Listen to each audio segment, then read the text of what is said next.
Hello guys, meron tayong Fernando dito, no? So, classical siya. Ayun, kita nyo na may tsura, no? Napagawa, may sentimental value kasi to. So, kahit na pwede kang bumili ng bago, eh, pagawa na lang daw niya. Magagawa pa naman. Pinaka main problem is ayan. So kaangat. So, Reglo bridge, full setup, at syempre bababa natin ng bahagya, no? Sana maayos natin itong Fernando na to. Okay, bangan yan. Ayan guys, okay na si Fernando, no? Ayan na siya.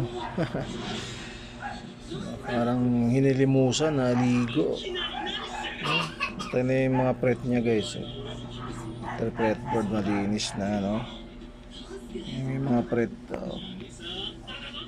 Ayan. Tsaka nylon na yung ginabit natin string, no? Yun ang bagay sa kanya dahil wala naman tong truss rod. Mataas talaga magiging action nito. Eh, pero bumaba na rin kahit papano dahil ayan, sinagad na natin to, no? So, okay naman yung tunog niya. Ayan, nakadikit na rin yan. Siyempre wala nang ano yan, anaangat. Ayan, ha? Manda na siya. Naligo, bago ligo. Alright.